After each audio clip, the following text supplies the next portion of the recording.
We are watching the news from Israel and Gaza very closely this morning. Israel's military has told more than 1 million people in northern Gaza to evacuate by tomorrow ahead of an expected ground invasion. UN officials say moving half the territory's population is, quote, impossible.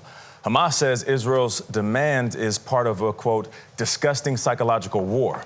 At the same time, Israel continues air attacks on targets inside Gaza. MTS Tayeb is watching all of this for us. He is in Jerusalem. MTS, good morning.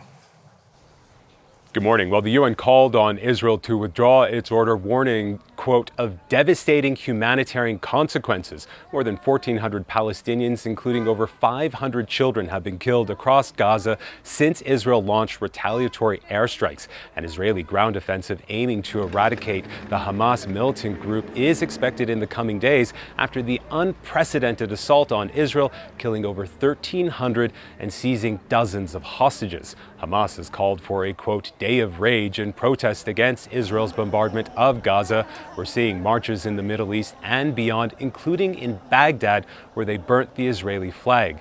Israel's expected ground offensive of Gaza won't be easy. It's only done it twice before, back in 2009 and 2014. Both ended with soldier casualties and Hamas still in control. Gayle. MTS Tayeb in Jerusalem, we thank you. Thousands of American citizens in Israel are waiting in fear as the U.S. works out evacuation plans. Jessica Nagar Zindani lives with her family in southern Israel. It's near Gaza, and she runs a nonprofit dedicated to building safe rooms in schools. Zindani says she and her 3 children now live in a bomb shelter in their home as they wait to come back to the United States. Jessica joins us this morning. Jessica? Hi, how are you? It's good to see you. Who's the little one you have with you? Who is that?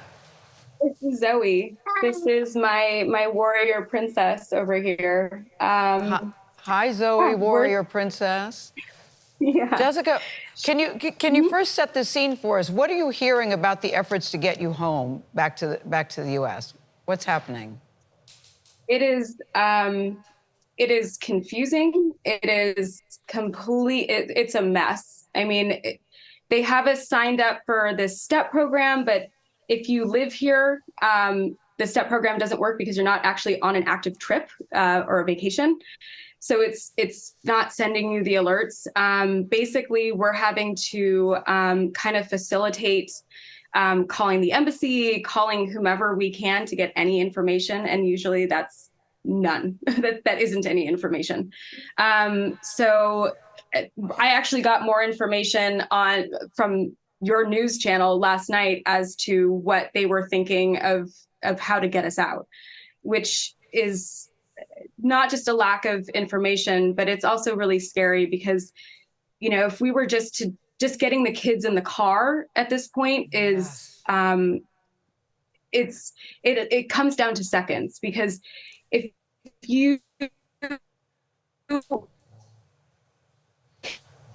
Oh, no. Let's see if Jessica comes back. Yeah, we're going to wait a second. You know what this is like, people at home. Sorry. Okay, we lost you for a second. Jessica, keep talking. We have you back. Keep talking. So. Okay. Yeah, so as we wait for that connection to. Well, she's in a bomb shelter. She's in a bomb shelter, yeah. Mm-hmm. Jessica, we're waiting for your signal to improve. Can you hear me? Yeah, I can hear you now. Okay. Your kids are 7, 10, and 11. I'm assuming Zoe is a 7-year-old. How do you explain this to your children? What do you? Yeah, Zoe said, I'm 7. We see you, Zoe. How are you explaining this to them? It is something that you can't really explain. They have ears. They know. They're seeing it firsthand. They are experiencing it by when the house is shaking. They have phones because they use them for school and things like that when they get off the bus. So they're not. You can't hide something as big as this from children. So.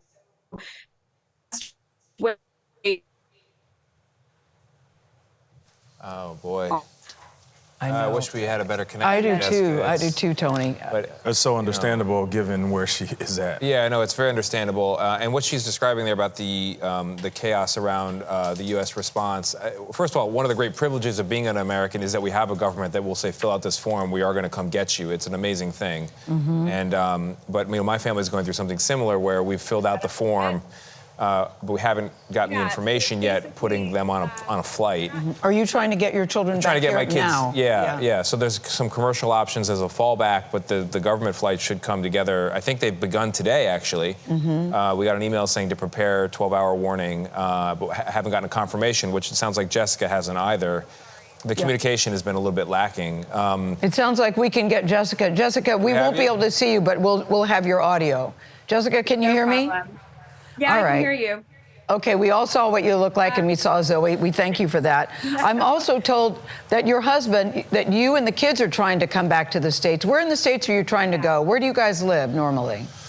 My family is in California. They're in Santa Monica and in Long Beach, not Long Beach, in Newport Beach, and also in Boston. We have family all over the place, but my main hub is Santa Monica. So, yeah. But we're told you're coming back. You and the kids are planning to come back, but your husband has made the decision to stay behind. How are you all navigating that as a family?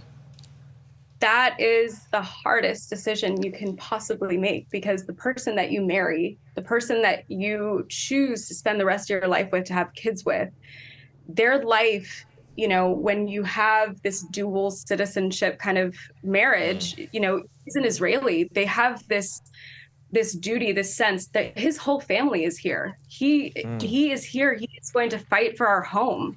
He's going to fight for the ability to continue to have a home. And I wouldn't deny him that. And I know how much that means to him. He just, his parents are here, his sister, his brother, our nephews are right now on the front line in Gaza, deployed there. We're waiting to hear about that from the Israeli government, but it's scary. There's a chance, and I don't even want to think about that chance, but you don't want to go there. You can't. Jessica, what do you think it is that people in this country don't understand? You are there. You are living this nightmare. You are living this horror. What do you think we in this country do not understand?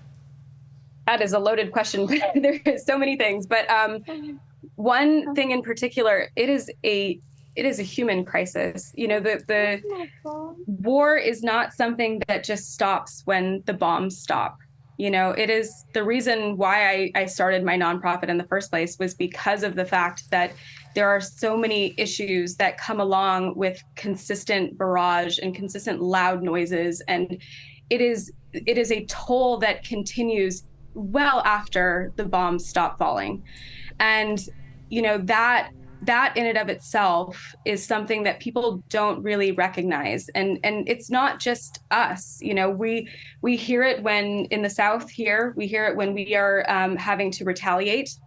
We hear it from that side. We're hearing it. I mean, it's a constant 24/7. So even if the alarm isn't necessarily for me directly, it is the entire surrounding area. And it's very hard to comprehend what life is in this country when it comes down to seconds.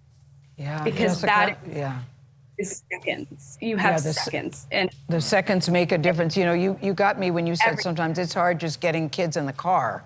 So I can only imagine what this is. In America, what this is like it's for hard. you. I It's understand that. They're fighting in the back seat. I understand that. You got to pull over, and then you got to convince them to get out, and you have 30 seconds to do it.